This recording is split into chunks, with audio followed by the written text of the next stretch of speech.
सदा शिवा दोघे देव एक पाही तया ऐक्य दुजे नाही शिवा रामा नाही भेद ऐसे देव तेहि सिद्ध दोघे देव एक पाही तया ऐक्य दुजे नाही जणी म्हणे आत्मा एक जणी म्हणे आत्मा एक सर्वा घटी तो व्यापक दोघे देव एक पाही दोघे देव एक पाही तया ऐक्य दुजे नाही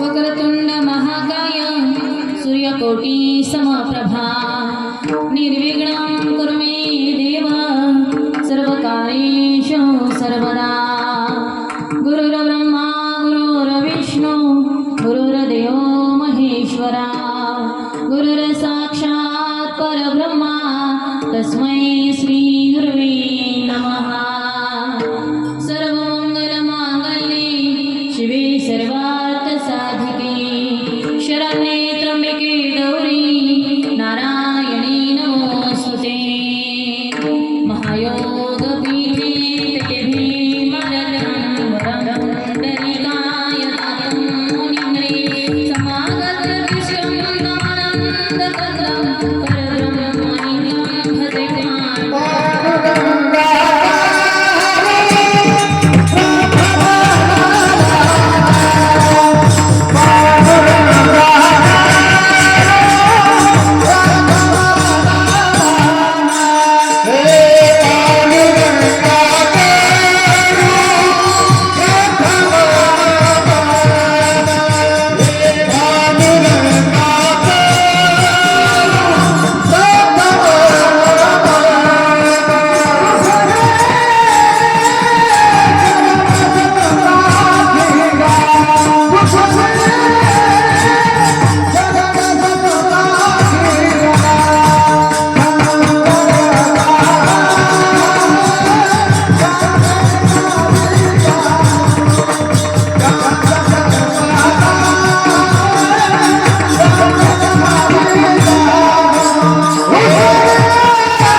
चला बाकी ती सदा शिव दोघे देव एक पाही तया ऐक्य तुझे नाही माई बापा प्रस्तुत प्राप्त समय सेवेकरता निवडलेला अभंग भगवंताच्या लाडक्या भक्त भगवंत ज्यांच्याशी बोलत होते ज्यांच्याबरोबर चालत होते ज्यांना कामामध्ये मदत करू लागत होते ज्यांच्याशिवाय भगवंताचंही मन रमत नव्हतं अशा संत श्रेष्ठ जनाबाई या जनाबाईंचा 4 चरणाचा हरी आणि हराची एकरूपता सांगणारा अभंग आहे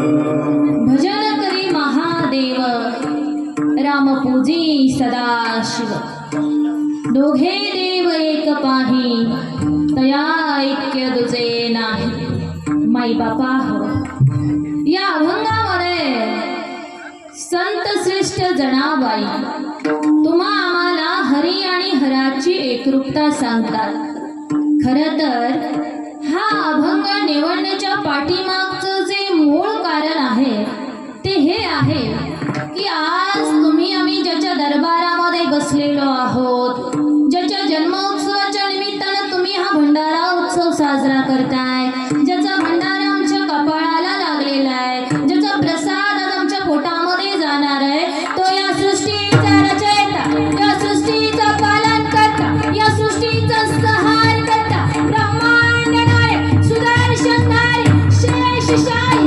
लक्ष्मीकांत या जगाचा पांडुरंग परमात्मा देवाधिदेव महादेव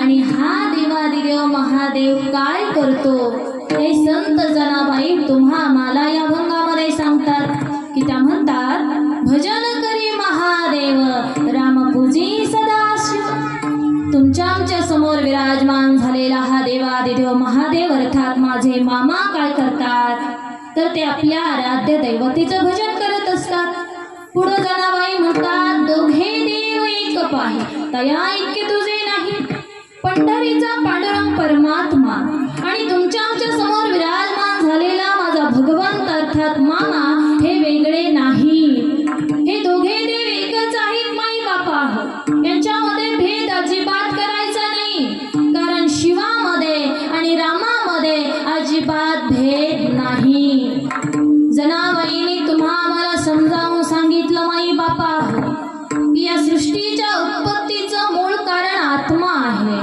आणि तो आत्मा म्हणजे एक भगवंत आहे की त्या एका भगवंताने आत्म्याच्या रूपानं पूर्ण सृष्टीला व्यापून टाकलेलं आहे आणि तो भगवंत आज तुमच्या आमच्या समोर विराजमान झाला आहे विठ्ठल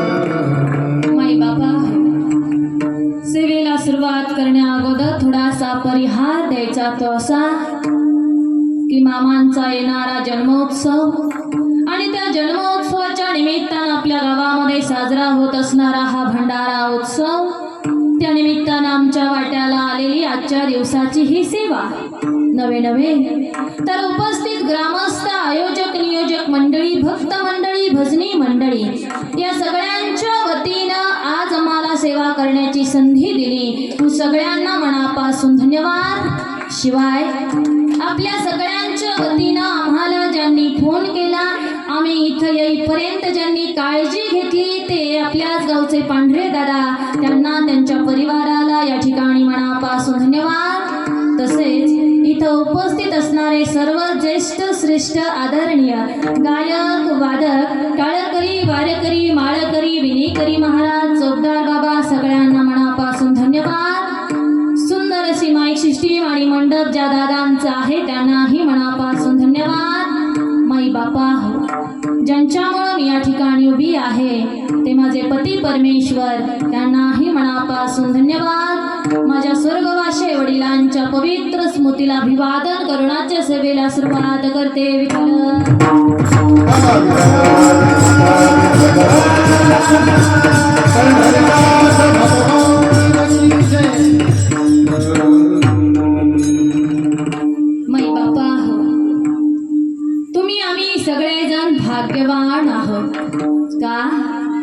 का तर आज तुम्हा मला माझ्या मामांच्या दरबारामध्ये यायला मिळालंय.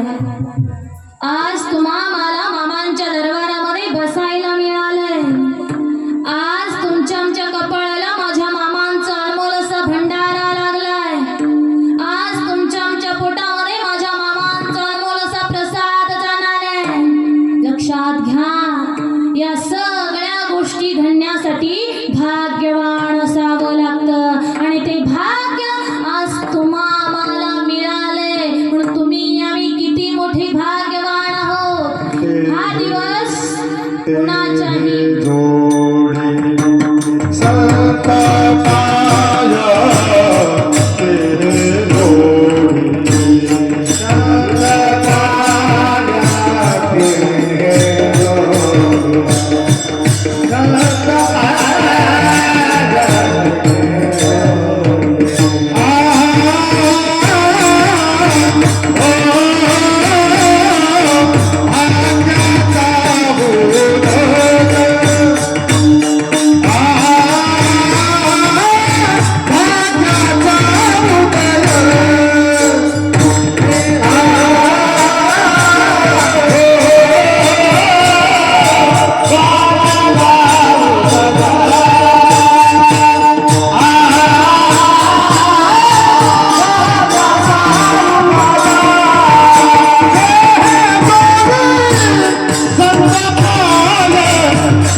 आपल्या सगळ्यांच्या भाग्याचा उदय झालेला आहे. आपल्या अनेक जन्माचं पुण्य फळाला आलेलं आहे की त्या पुण्याईनं आम्हाला भगवंताच्या दरबारामध्ये आणून बसवलेलं आहे. माई बापा हो, आणि ज्याच्या समोर बसलोय ना तो भगवंत कृपाळू आहे, दयाळू आहे, मायाळू आहे. माई बापा हो, लक्षात घ्या, 1937 सालामध्ये घडलेली घटना आहे की 1937 साली सद्गुरू संत बाळू मामा, कोल्हापूरचे राव बहादूर पवार साहेब आणि जयराम पाटील यांच्यासह एकूण 18 जण मिळून पंढरपुराला आले होते. पंढरीमध्ये आले, चंद्रभागेचं स्नान केलं, पुंडलिकरायाचं दर्शन घेतलं आणि पांडुरंगाच्या दर्शनाला आले. पांडुरंगाचं दर्शन घेतलं, श्रींच्या चरणाचं दर्शन घेतलं. मामासहित 18 जण मंदिरातून बाहेर आले. बाहेर आल्यानंतर हे 18 जण मंदिराच्या पाठीमागच्या बाजूला काही वेळ थांबले. थांबल्यानंतर त्या सगळ्यांनी बघितलं की पांडुरंगाच्या मंदिरातून एक 60-65 वर्षाचा वृद्ध पळतच बाहेर आला. ज्यानं सोवळं नेसलेलं होतं, ज्याचा चेहरा प्रसन्न होता, इतका प्रसन्न चेहरा होता की त्याच्याकडे बघणाऱ्याला सुद्धा प्रसन्नता प्राप्त होत होती. असा हा 60-65 वर्षाचा वृद्ध पांडुरंगाच्या मंदिरातून सोवळं नेसून पळत आला. प्रसन्न चेहऱ्यानं मामांच्या पाया पडला आणि समाधान पावला. आता या 18 जणांपैकी तो कुणाच्याही ओळखीचा नव्हता. म्हणून साहजिकच त्यातल्या एक जणांनी त्या वृद्धाला, त्या आजोबाला त्यांचं नाव विचारलं की आम्हाला सांगा तुमचं नाव काय आहे. त्यावेळी त्यांनी आपलं नाव सांगितलं की माझं नाव रामभाव उत्पात असं आहे. नाव सांगितलं आणि ते आजोबा निघून गेले. मात्र त्या दिवशी मामांचा मुक्काम पंढरीमध्येच होता. मुक्कामाला थांबल्यानंतर मामांनी पांडुरंगाच्या मंदिरामध्ये निरोप पाठवला की जे दुपारी सोवळं नेसून पळत येऊन प्रसन्न चेहऱ्यानं माझ्या पाया पडले, समाधान पावले,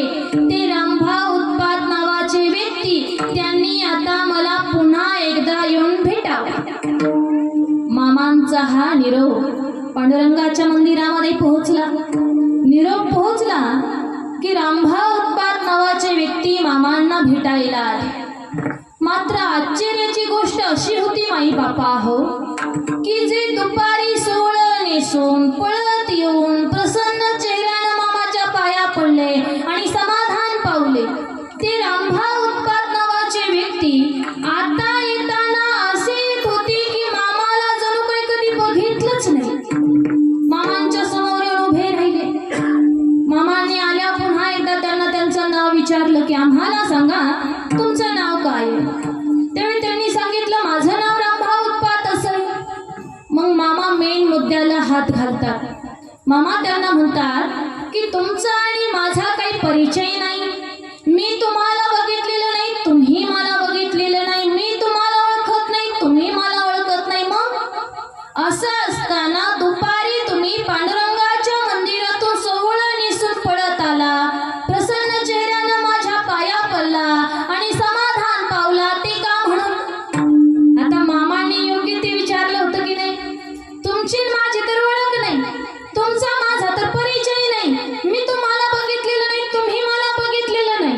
असं असताना तुम्ही पांडुरंगाच्या मंदिरातून सोहळं नेसून पळत आला, माझ्या पाया पडला, समाधान पावला, ते का म्हणून? त्याच्यावर हे रामभाऊ उत्पात नावाचे व्यक्ती मामाला म्हणतात, मामा तुम्ही हे काय बोलता हेच मला कळत नाही. मी पांडुरंगाच्या मंदिरातून सोहळं नेसून पळत आलो, प्रसन्न चेहऱ्यानं तुमच्या पाया पडलो आणि समाधान पावलो. हे काय बोलताय तुम्ही? अहो मी एका पंढरीनाथाखेरीज कुणाच्याही पाया पडत नसतो आणि तुम्ही काय म्हणताय की मी पांडुरंगाच्या मंदिरातून सोहळं नेसून पळत आलो, प्रसन्न चेहऱ्यानं तुमच्या पाया पडलो, समाधान पावलो.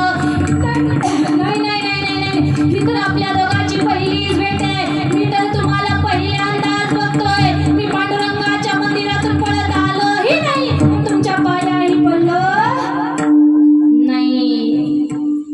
ज्यावेळी रामभाऊ उत्पात नावाच्या व्यक्तीच्या मुखातलं हे बोलणं मामांबरोबर असणाऱ्या बाकीच्या 17 जण भक्त मंडळींनी ऐकलं, त्यावेळी त्या सगळ्यांच्या लक्षात आलं की आता आलेले रामभाऊ उत्पात नावाचे व्यक्ती हे दुपारी आलेले रामभाऊ उत्पात नावाचे व्यक्ती नाही.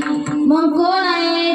तर या रामभाऊ उत्पात नावाच्या व्यक्तीचं रूप घेऊन साक्षात जगाचा बाप पांडुरंग परमात्मा सोहळं नेसून पळत येऊन प्रसन्न चेहऱ्याने माझ्या मामांच्या चरणी नतमस्तक झालेला होता आणि समाधान पावलेला होता. हा अधिकार माझ्या मामांचा आहे. मामांच्या नावाने एकदा लावलेलं हलवूच नका, ते आवाज ओढते. जो मला आवाज ठेवलाय ना अगोदर, गाताना विकू देत जा, परत बोलताना काहीच करत जाऊ नका. आवाज देत जा, फक्त बेस वगैरे वाढवू नका. ते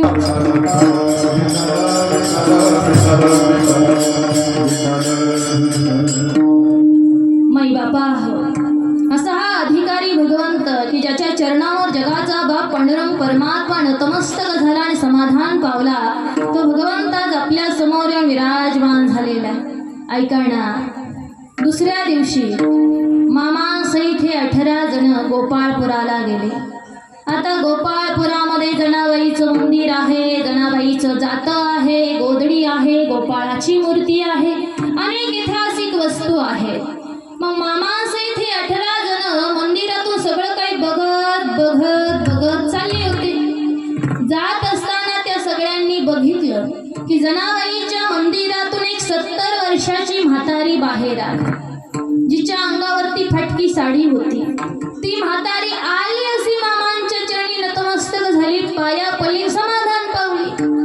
आता ती म्हातारी कोण होती, मामांच्या पाया का पडली हे मामांना माहिती होतं, पण मामांबरोबर असलेल्या बाकीच्या भक्त मंडळीला ते माहिती नव्हतं. म्हणून मामा त्या म्हातारीला खड्या आवाजामध्ये म्हणतात की म्हातारे, तू माझ्या का म्हणून पाया पडलीस बरं? काय म्हणतात मामा? की म्हातारे, तू माझ्या का म्हणून पाया पडलीस बरं? त्याच्यावर म्हातारी मामांना म्हणते की अरे, पूर्वी श्रीकृष्ण आला होता गोपाळांना घेऊन, त्याच्यावर आता तू झाला एवढ्या सगळ्या लोकांना घेऊन, म्हणून मी फक्त तुझ्याच पाया पडले, बाकी कुणाच्या पाया पडले नाही का? कारण ती कोणी साधी सुधी म्हातारी नव्हती, ज्यांचा अभंग आज आपण सेवेसाठी निवडलेला आहे. अशा भगवंताच्या लाडक्या भक्त, भगवंत ज्यांच्याशी बोलत होते, ज्यांच्या बरोबर चालत होते, ज्यांना कामामध्ये मदत करू लागत होते, ज्यांच्याशिवाय भगवंताचंही मन रमत नव्हतं, अशा संत श्रेष्ठ जनाबाई होत्या, ज्या 70 वर्षाच्या म्हातारीचं रूप घेऊन माझ्या मामांच्या चरणी नतमस्तक झालेल्या होत्या, समाधान पावलेल्या होत्या. मामांच्या असा हा अधिकार माझ्या मामांचा आहे. माई बापा हो, ऐका ना, 1960 साली मामा आपल्या 550 अनुयायांना घेऊन पंढरपुराला आले होते. पंढरीमध्ये आल्यानंतर पांडुरंगाच्या पुजाऱ्यांनी मामाला विचारलं, मामा आपली माणसं किती आहेत? मामाने सांगितलं आमची 550 माणसं आहेत. मग पांडुरंगाचे पुजारी मामाला म्हणतात, ठीक आहे, तुम्ही तुमच्या सगळ्या माणसांना घेऊन मंदिरामध्ये या. मामा म्हणले ठीक आहे. मामा आपल्या 550 अनुयायी मंडळींना घेऊन पांडुरंगाच्या मंदिरामध्ये गेले. आश्चर्याची गोष्ट अशी आहे माई बापा हो, की ज्या क्षणी मामासहित मामाचे 550 अनुयायी मंडळी अर्थात भक्त मंडळी पांडुरंगाच्या मंदिराच्या महाद्वारातून आतमध्ये गेले, त्या क्षणी पांडुरंगाच्या मंदिराचं महाद्वार आपोआप बंद झाले. पुजाऱ्यांसहित सगळेजण आश्चर्य करू लागले, हे कसं शक्य आहे? अरे हा जगाचा बाप आहे, त्याच्यासाठी कोणती गोष्ट अशक्य आहे? सगळेजण आश्चर्य करत होते, हे कसं शक्य आहे? तेवढ्यात मामांनी सगळ्याला आज्ञा केली की जो कोणी ज्या ठिकाणी उभा आहे ना, त्यानं तिथूनच पांडुरंगाचं दर्शन घ्यावं. मामांनी आज्ञा केली आणि मामांच्या आज्ञेचं पालन सगळ्या भक्त मंडळींनी केलं. जो कोणी ज्या ठिकाणी उभा होता त्यानं तिथूनच पांडुरंगाचं दर्शन घेतलं. झालं काय, ज्यावेळी सगळ्यांचं दर्शन घेऊन झालं त्यावेळी आश्चर्य घडलं की पांडुरंगाच्या मंदिराचं महाद्वार आपोआप बंद झालं. असा हा लीलाधर आहे माई बापा हो, की त्यानं या मृत्यू लोकामध्ये अवतार घेऊन अनंत अशा लीला केलेल्या आहेत, त्या फक्त तुमच्या आमच्या उद्धारा करतात. नाहीतर काय गरज होती हो त्याला साधारण धनगराचा अवतार घ्यायची? तो तर जगाचा बाप आहे, सृष्टीचा मालक आहे, लक्ष्मीकांत आहे तो. काय गरज होती साधारण धनगराचा अवतार घ्यायची? काय गरज होती रानमाळ फिरून बकऱ्या राखायची? काय गरज होती गावोगाव फिरायची? काय गरज होती तंबूमध्ये राहायची? माई बापा हो, तो तर लक्ष्मीकांत आहे ना. का म्हणून केलं देवानं एवढं सगळं? लक्षात घ्या, फक्त तुमच्या आमच्या या जगाच्या कल्याणासाठी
जगाचा बाप असून सुद्धा आज तो तुमच्या आमच्या समोर विराजमान झालाय फक्त तुमच्या आमच्या कल्याणाकरता माई बापा.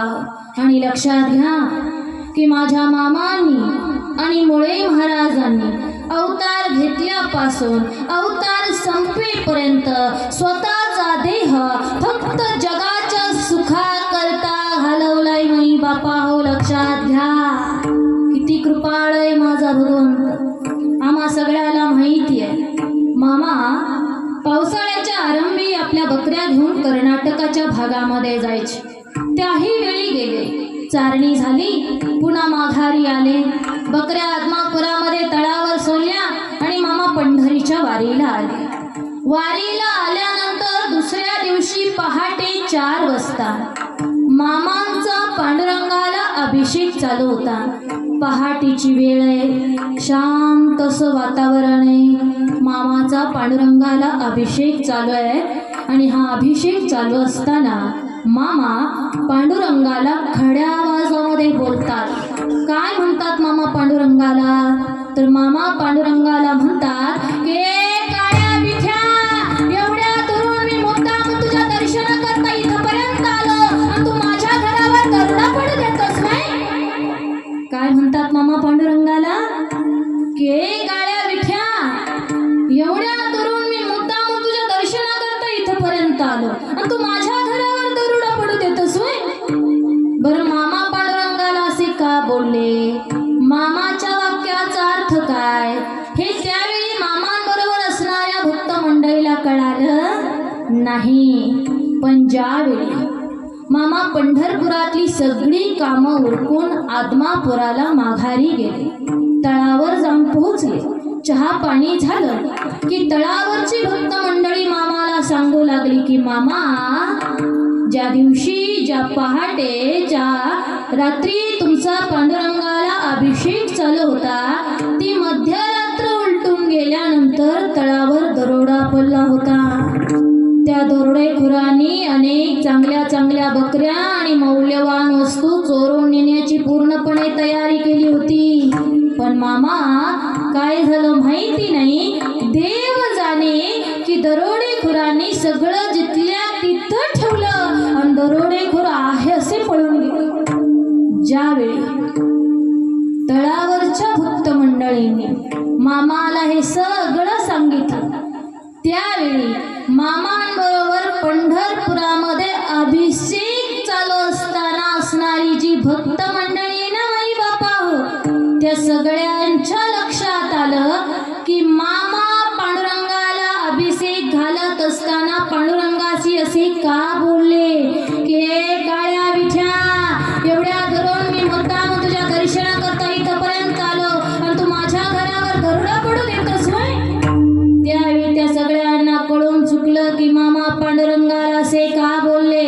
तर मामा पांडुरंगाला असे बोलले म्हणजे मामाचं आणि पांडुरंगाचं नातं काय, मामाचा आणि पांडुरंगाचा संबंध काय. मामा पांडुरंगाला असे बोलले म्हणूनच मौल्यवान वस्तू आणि मुक्या जनावरांच्या जीवाचं रक्षण झालं असा हा माझा कृपाळू भगवंत आहे माई बापा हो, जो मेंढी माऊली सारख्या मुक्या जनावरांपासून तुमच्या आमच्या सारख्या चालत्या बोलत्या सजीव माणसांपर्यंत सगळ्याच्या सुखाचा विचार करतो, सगळ्याला पाहिजे ते देतो, मागल ते देतो, या जगाचा संसार सुखाचा करतो.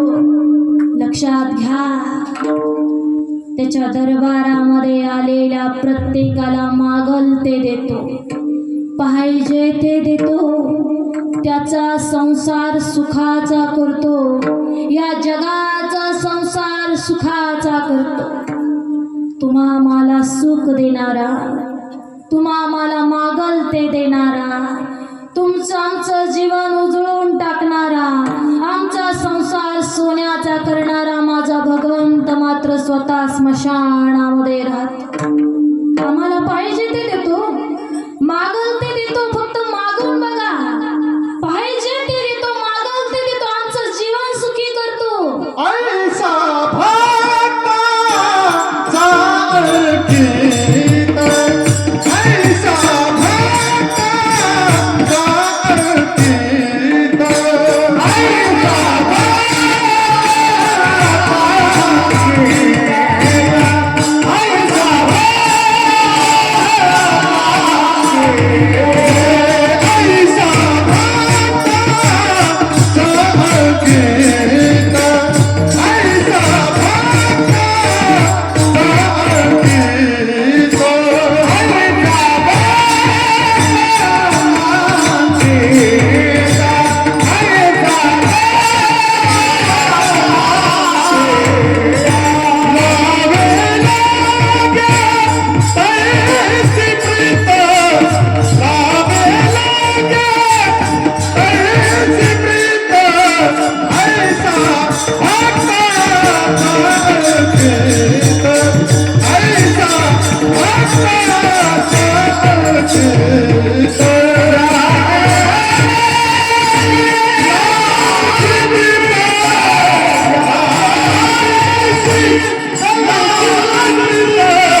मामांचा अंकित लावी तैसी होय प्रीत. लक्षात घ्या की आपल्याला सुख देणारा, आमचं जीवन सुखी करणारा, या जगाला सुख देणारा माझा भगवंत स्वतः मात्र स्मशानामध्ये राहतो.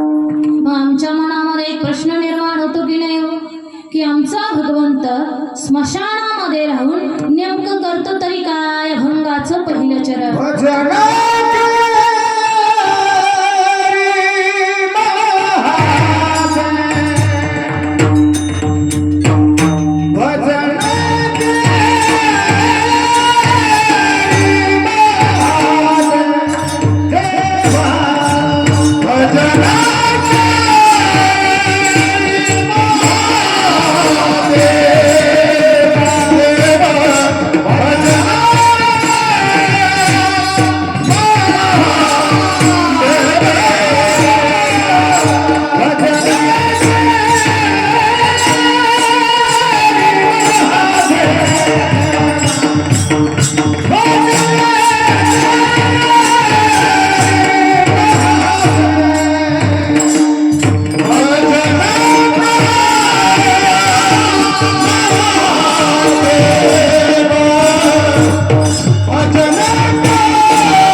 की जनाबाई म्हणतात, हा देवादिदेव महादेव अर्थात माझे मामा आपल्या आराध्य दैवतेचं भजन करत असतात.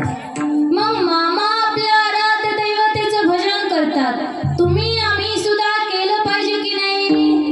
केलं पाहिजे ना. सगळ्यांनी हात वर घेऊन टाळी वाजवायची. श्रीराम जय राम जय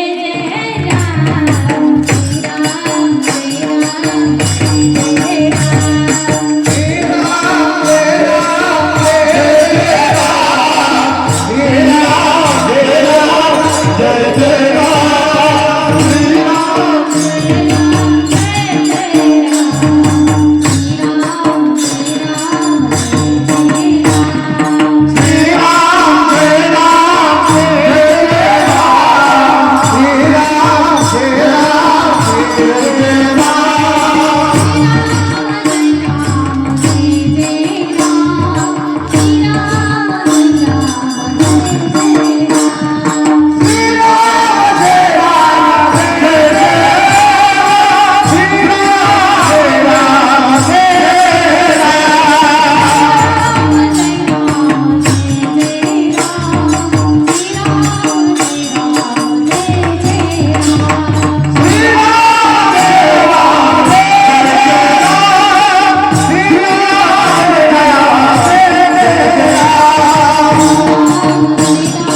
कृपाळ आहे माझा भगवंत की माझ्या मामांनी अवतार घेऊन लीला करून आचरण करून तुम्हा मला स्पष्ट सांगितलं माई बापा हो की तुम्ही कितीही उंचीवर जाऊन पोहोचा कुठंही जा फक्त आपल्या आराध्य दैवतेला कधीही विसरू नका.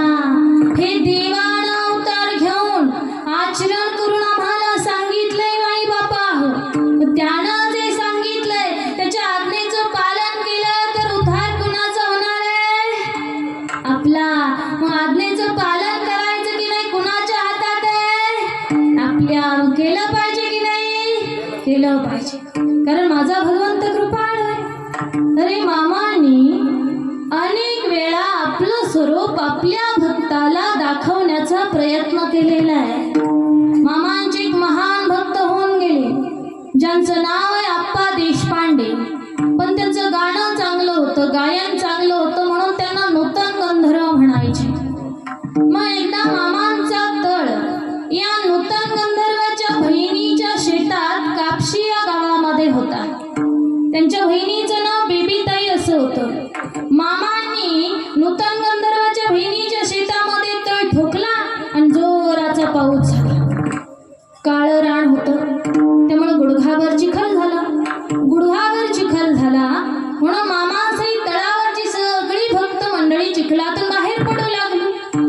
पण त्या चिखलातून बाहेर पडताना सगळ्याचे पाय गुडघाभर चिखलामध्ये बुडत होते. सगळ्यांच्या पायाला चिखल लागलेला होता. सगळ्याच्या अंगावरील जे कपडे होते त्याच्यावर चिखलाच्या राडीचे टिपकेही उडालेले होते. ज्या चिखलातून सगळे चालत होते त्या चिखलातून मामा सुद्धा चालत होते.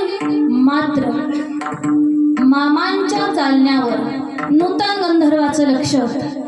लक्षात घ्या, देवाच्या चालण्यावर भक्ताचं लक्ष होतं की नूतन गंधर्वाने बघितलं ज्या चिखलातून सगळे चालतात त्या चिखलातून मामा सुद्धा चालत आहेत. मग त्या चिखलातून चालताना सगळ्याचे पाय गुडघाभर चिखलामध्ये बुडालेले आहेत. सगळ्याच्या पायाला चिखल लागलेला आहे. सगळ्याच्या अंगावरील कपडे आहेत त्याच्यावर चिखलाच्या राडीचे टिपकेही उडालेले आहेत. मामा सुद्धा त्या चिखलातून चालतात. पण नूतन गंधर्वाने बघितलं की मामाच्या पायातील कोल्हापुरी चपलेला थोडा सुद्धा चिखल लागलेला नाही. मामाच्या अंगावरील पांढऱ्या शुभ्र अशा धोत्रावर चिखलाच्या राडीचा एकही टिपका उडालेला नाही. की त्यांनी बघितलं मामा जणू काय धरतीवरून अधांतरी चालत. लक्षात घ्या बरं, आपल्या भक्तानं आपल्याकडे बघितलं हे मामाने बघितलं. कळतंय का? आपल्या भक्तानं आपल्याकडे बघितलंय हे मामाने बघितलं. आणि मग मामा खड्या आवाजामध्ये नूतन गंधर्वाला म्हणतात, अरे देशपांड्या पुढं बघू सर नाहीतर पडशील. पण मामा असं ओरडले खरं, खड्या आवाजामध्ये बोलले खरं. आता आम्हाला वाटतं खडा आवाज म्हणजे मामा रागामध्ये बोलले, पण लक्षात घ्या मामा खड्या आवाजात बोलले खरंय, मोठ्यानं बोलले खरंय. पण त्यावेळी मामांच्या चेहऱ्यावरती हास्य होतं की जणू काय मामांनी आपलं स्वरूप आपल्या भक्ताला दाखवण्याचा प्रयत्न केला होता.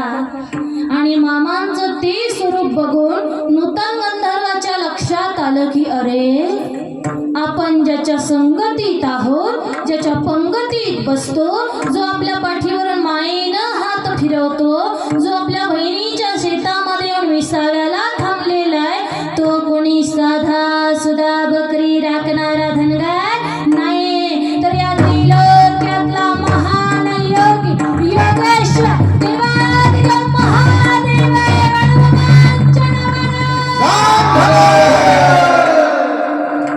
त्यावेळी नूतन गंधर्वांना कळालं की मामा म्हणजे देवाधिदेव महादेव आहे.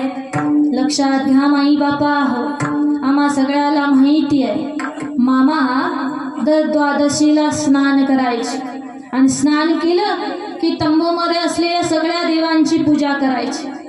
त्यावेळी तंबूतल्या देवांच्या समोर 10 ते 12 ताटामध्ये प्रसाद ठेवलेला असायचा. मामा तो प्रसाद फक्त बकरी राखणाऱ्या भक्त मंडळी मंडळीला देत होते, दुसऱ्या कोणाला देत नव्हते. जी भक्त मंडळी बकरी राखतात मामा त्यांनाच तो प्रसाद द्यायचे, दुसऱ्याला देत नव्हते. का देत नव्हते? का तर मामा म्हणायचे या प्रसादाचं मोल हे 1 वर्षभर बकरी राखणं इतकं आहे. आणि तुम्हाला आम्हाला समजून सांगण्यासाठी तुमच्या आमच्या भाषेमध्ये सांगायचे की या प्रसादाचं मोल हे 1,00,000 रुपया इतकं आहे. लक्षात घ्या, माझ्या मामांच्या प्रसादाची किंमत, माझ्या मामांच्या प्रसादाचं मोल 1,00,000 रुपये इतकं असून सुद्धा असा अनमोल प्रसाद तुम्हाला आम्हाला फुकट मिळतोय आणि याचा मिळतोय. म्हणून तुम्ही आम्ही भाग्यवान आहोत. जे अनमोल आहे ते तुम्हा आम्हाला मिळत आहे, ज्याचं मोलच करता येत नाही ते आम्हाला मिळत आहे. आम्ही किती मोठे भाग्यवान आहोत माई बापा. मामा पुढं म्हणायचे माझ्या तंबूला आणि परमेश्वराच्या दरबाराला एकच वाट आहे. काय म्हणायचे? माझ्या तंबूला आणि परमेश्वराच्या दरबाराला एकच वाट आहे. कोणती? माझ्या भगवंताचं नाम. लक्षात घ्या की भगवंताचं नाम हे तुम्हा आम्हाला भगवंतापर्यंत घेऊन जाणारं साधन आहे, मार्ग आहे. की ज्याच्या मुखामध्ये देवाचं नाम असतं त्याच्या पापाचा ऱ्हास होतो आणि पुण्य वाढत जातं. जो देवाचं नामस्मरण करतो, भजन करतो, ज्याच्या मुखात देवाचं नाम आहे त्याचं पुण्य इतकं वाढतं की त्याची गणनाच करता येत नाही. पुण्याची गणना कोण करे? पुण्याची गणना कोण करे? पुण्याची गणना कोण करे? पुण्याची गणना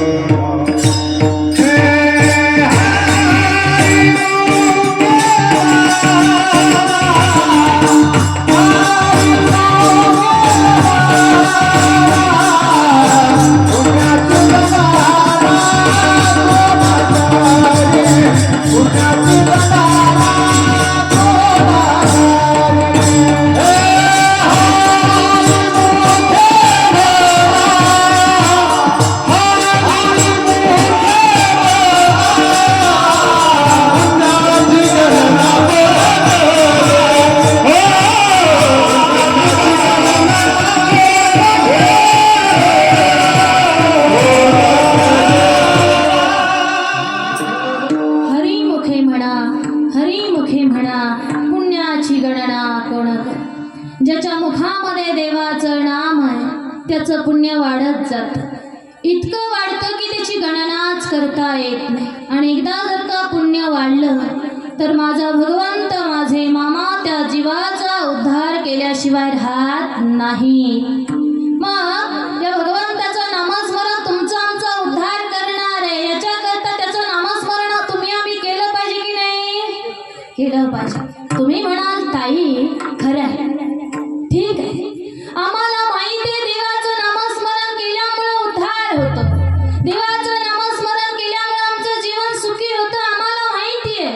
आम्हाला सुद्धा देवाचं नामस्मरण करावंसं वाटतं, पण नेमकं कोणत्या देवाचं करावं हेच कळत नाही.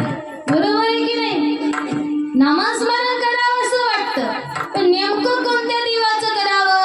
विठ्ठलाचं करू का शिवाचं करू? विठ्ठलाचं केलं तर शिवाला रागीन, शिवाचं केलं तर विठ्ठलाला रागीन. मग आम्ही विचार करतो दोघांनी रागाला जाण्यापेक्षा कुणाचंही नामस्मरण करायला पुढचं पाठ आहे ना? काय विचार करतो की दोघांनी रागाला जाण्यापेक्षा कुणाचंही नामस्मरण करायला नको. म्हणजे गाडी मार्गावर चालायच्या आधीच पंक्चर यांना करता येते. बरोबर. मला सांगायचे काय माई बापा, नामस्मरण कोणत्याही देवाचं करा, फक्त अंतकरणापासून करा आणि देवामध्ये भेद न करता करा. ऐका ना, 2 भक्त होते. एक शिवाचा भक्त होता, एक विठ्ठलाचा भक्त होता. विठ्ठलाचा भक्त विठ्ठलाची महती सांगायचा, शिवाचा भक्त शिवाची महती सांगायचा. विठ्ठलाचा भक्त म्हणायचा, बघ माझा विठ्ठल कसा विटेवर समचरण ठेवून कटेवर हात ठेवून स्मित हास्य करत आपल्या भक्तांची वाट पाहत. लगे इकडे शिवाचा भक्त म्हणायचा, बघ माझा शिव ध्यानस्थ बसून आपल्या भक्तांची वाट पाहत. लगे विठ्ठलाचा भक्त म्हणायचा, बघ माझा विठ्ठल विटेवर उभा राहून सृष्टीचा संसार चालवतो. लगे शिवाचा भक्त म्हणायचा, बघ माझा शिव ध्यानस्थ बसून जगाचा संसार चालवतो. दोघांचा वाद चालायचा. काही गेल्या दोघांचा वाद मिटत नव्हता. म्हणून एक दिवस विठ्ठलाचा भक्त शिवाच्या भक्ताला म्हणतो, हे बघ, रोज रोज तुझ्याशी वाद घालाय काय मी रिकामा नाही. काय म्हणतो, रोज रोज तुझ्याशी वाद घालाय काय मी रिकामा नाही. एकदाची तुझ्या शिवाची महती मला सांगून टाक. त्यावेळी शिवाचा भक्त शिवाची महती सांगतो. तो म्हणतो, जय देवा जय देवा जय देवा जय देवा जय शिव मातंडा हरी मदन मल्हारी तुझे प्रचंडा. जय देवा जय देवा जय देवा जय देवा जय शिव मातंडा हरी मदन मल्हारी तुझे प्रचंडा. आगड ढमढमाला सोन्याची जेजुरी देव गेले शिवरायांनी आघोडा. पाहुणे तोरा कमरी गणगणा कुटीहीर मस्तकी तुरा खोबऱ्याचा तुटका भंडाऱ्याचा भडका बोल हंगाला सदानंदाचा सदानंदाचा येडका. जय देवा जय देवा जय देवा जय देवा जय शिव मातंडा हरी मदन मल्हारी तुझे प्रचंडा. जय देवा जय देवा जय देवा जय देवा जय शिव मातंडा हरी मदन मल्हारी तुझे प्रचंडा.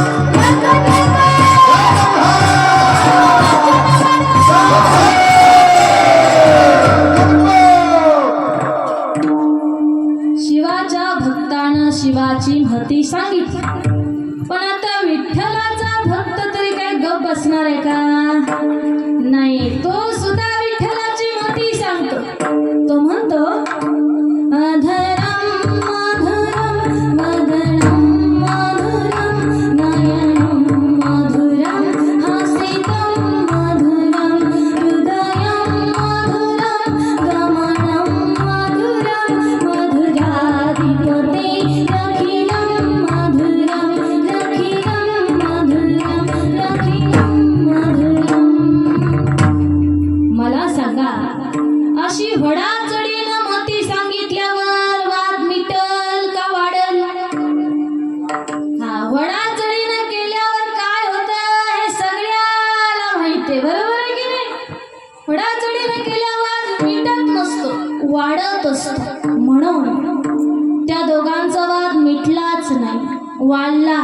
पुन्हा एक जण शिवाची महती सांगू लागला, एक जण विठ्ठलाची महती सांगू लागला. या करता आता लक्ष देऊन ऐका बरं. याच्या करता त्या दोघांसहित या सृष्टीतील प्रत्येक जीवाच्या मनामध्ये हरी आणि हराच्या भेदाबद्दल लागलेला वाद मिटवण्यासाठी आमच्या संत जनाबाईंनी अभंग लिहिला. आणि त्या अभंगाच्या दुसऱ्या चरणामध्ये सांगितलं, दोघे देव एकच आहेत. दोघे देव रे पार, दोघे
असा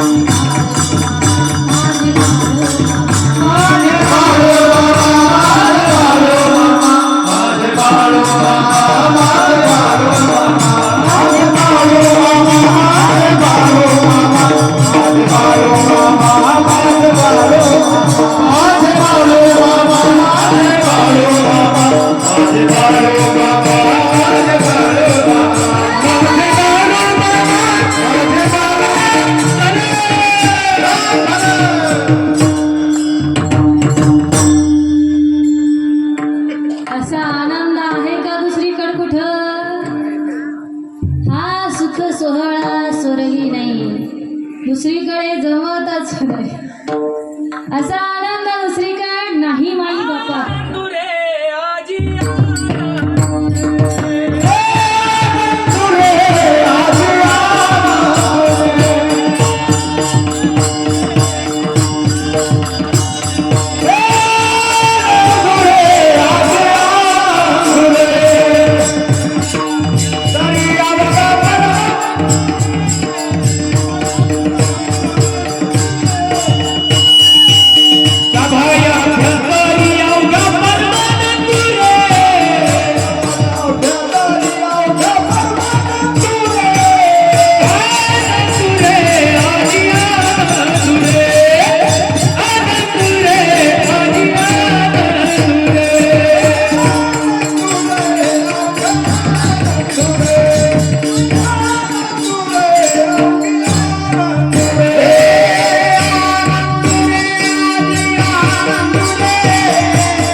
आज जरा जास्तच आनंद आहे.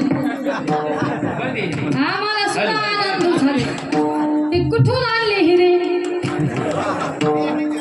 खरंच हिरे. आम्हाला हे आनंद. हिरांनो.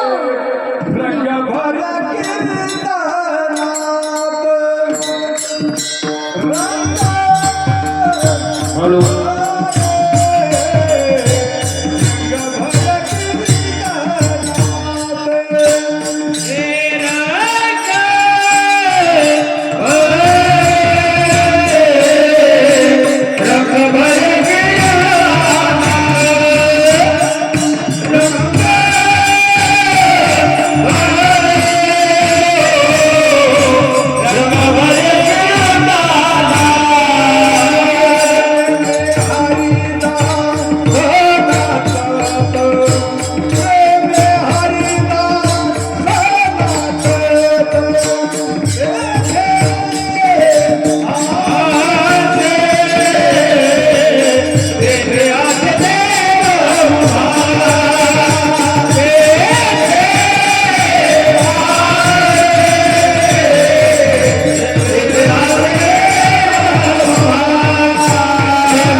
यांनी भगवंताच्या नामाच्या गजराने थव उजळूनच टाकलेला आहे.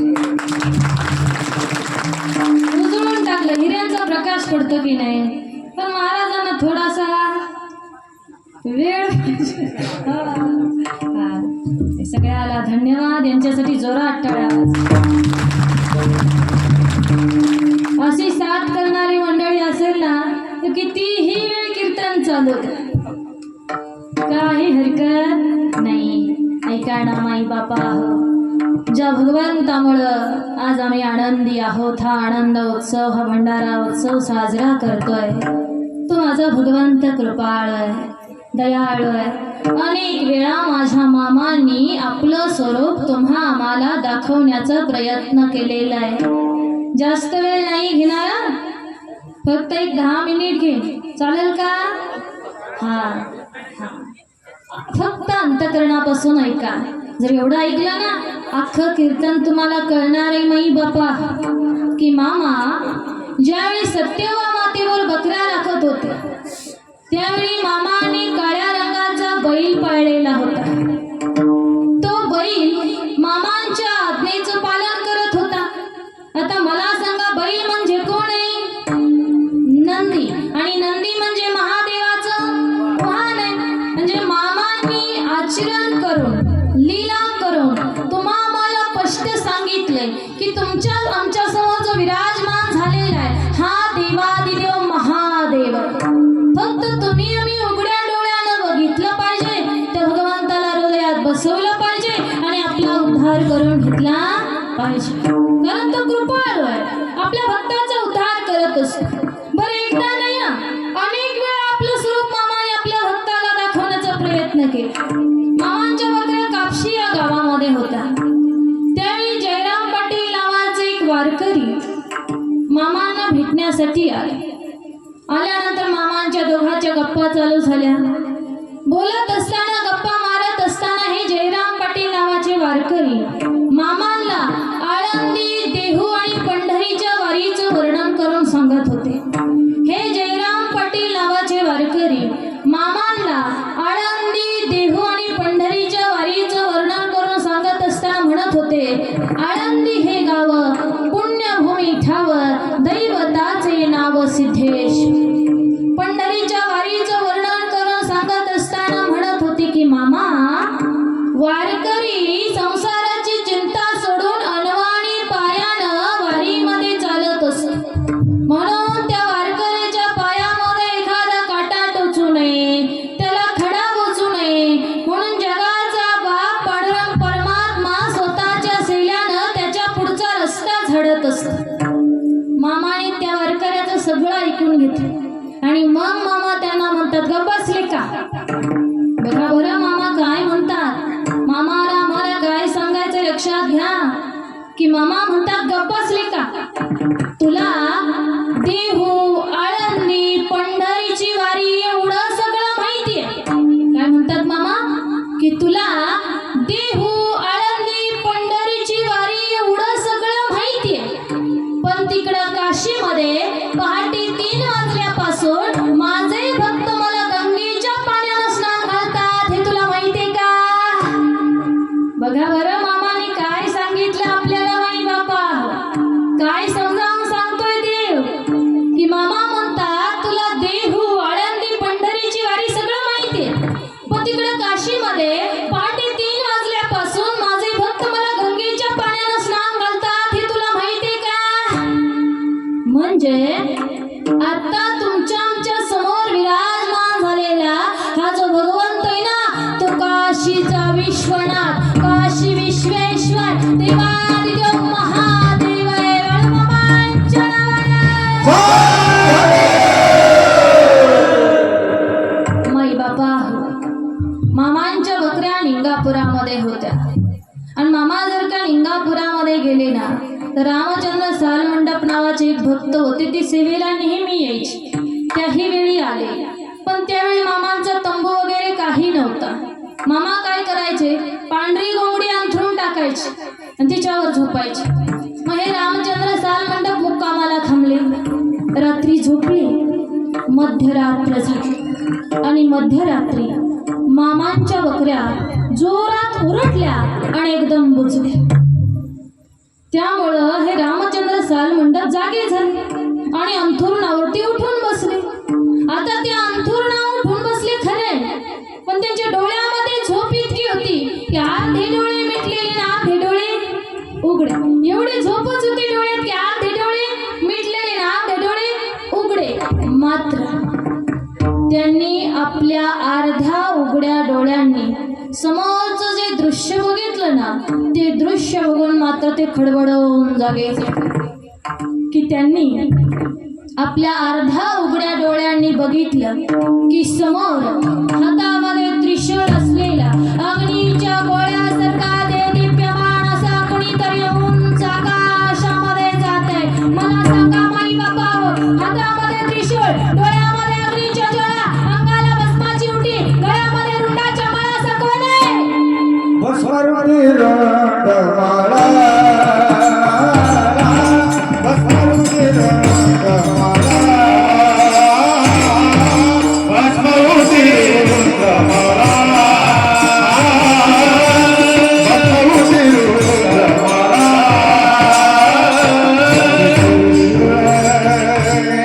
ज्वाला हसी त्रिशूळ नेत्री ज्वाला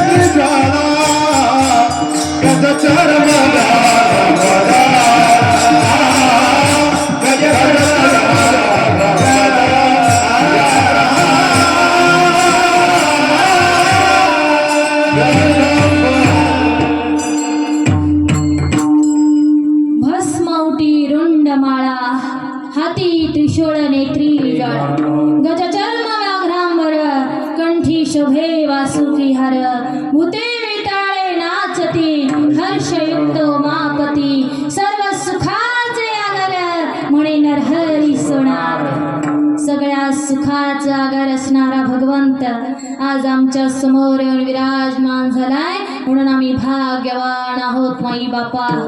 ऐका ना, मामांचे बाळू गोते नावाचे एक महान भक्त होऊन गेले.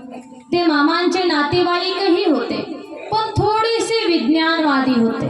म्हणजे अध्यात्म आणि विज्ञान याच्यामध्ये ते फरक करायचे. आज कलयुगामध्ये सुद्धा आम्ही त्याचा विचार केला पाहिजे.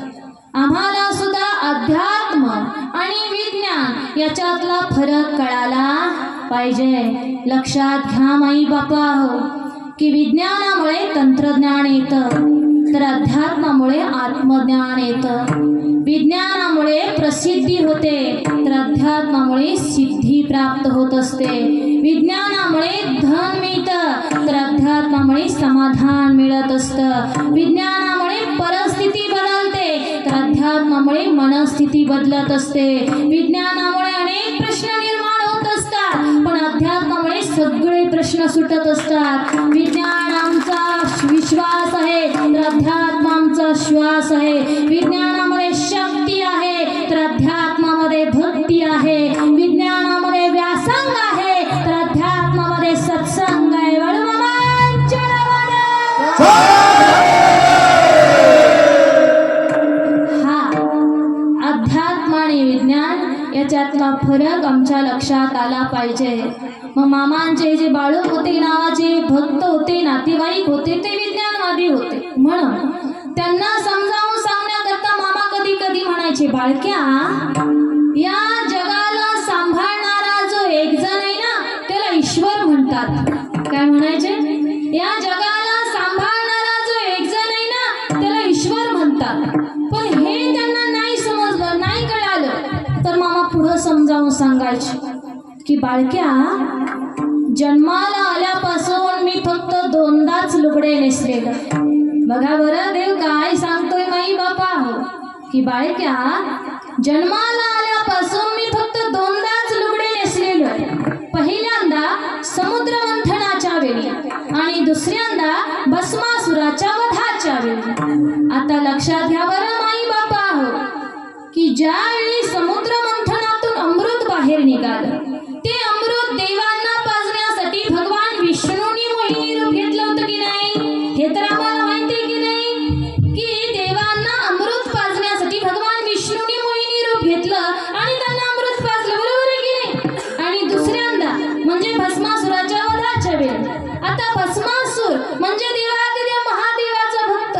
महादेवाने वर दिला, त्या वरानं तो उन्मत्त झाला आणि महादेवाच्या डोक्यावर हात ठेवायला निघाला. म्हणून त्याच्यापासून महादेवाची सुटका करण्यासाठी रक्षण करण्यासाठी सुद्धा भगवान विष्णूनीच मोहिनी रूप घेतलं होतं. बरोबर आहे की नाही? म्हणजे लक्ष द्या बरं, लक्ष द्या बरं. एवढं कळालं. अख्खं कीर्तन करणारे हालचाल करू नका. 5 मिनिट फक्त. एवढा अट्टहास केलाय ना तुम्ही, एवढा आनंदोत्सव साजरा केलाय ना, थोडा वेळ लक्ष द्या, जास्त वेळ नाही घेणार. कुठपर्यंत आलता आता सांगा बरं.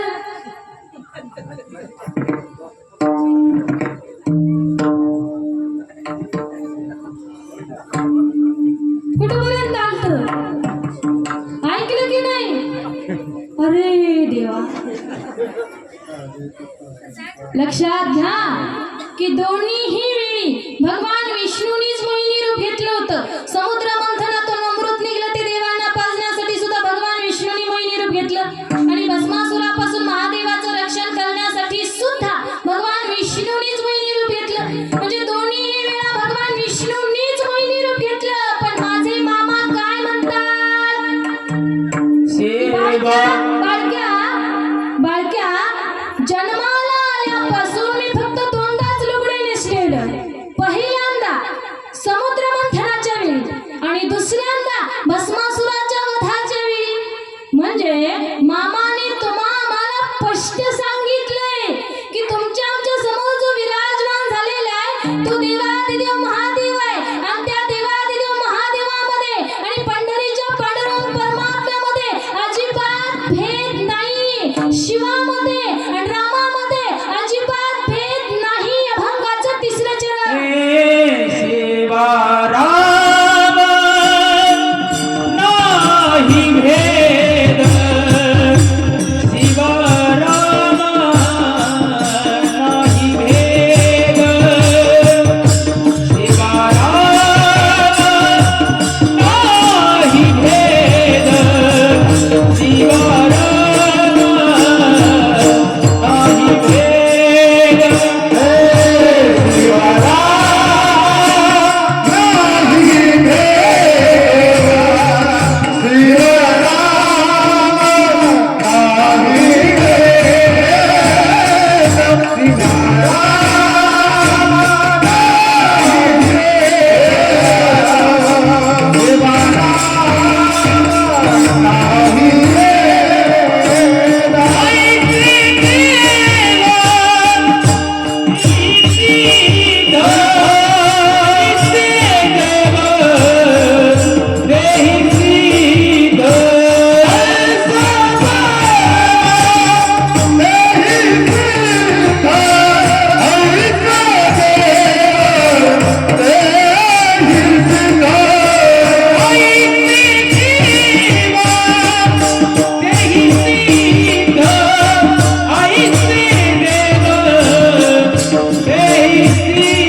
थांबवावी लागते वळवळ. थांबत नाही की शिवा रामा नाही भेद, ऐसे देव तेही सिद्ध. जणी म्हणे आत्मा एक, सर्वा घटी तो व्यापक. की त्या एका भगवंतानी आत्म्याच्या रूपानं पूर्ण सृष्टीला व्यापून टाकलेला आहे आणि तो एक भगवंत आमच्या समोर येऊन विराजमान झालेला आहे. माई बापा हो, लक्षात घ्या. आम्ही जर का त्याच्याकडे आलो, त्याचं नामस्मरण केलं, त्याचं भजन केलं, त्याचं गुण गायलं, तर माझा भगवंत नक्कीच आपली संकटातून सुटका करायला धावून आल्याशिवाय राहत नाही. थोडंसं विको द्या दादा. संकट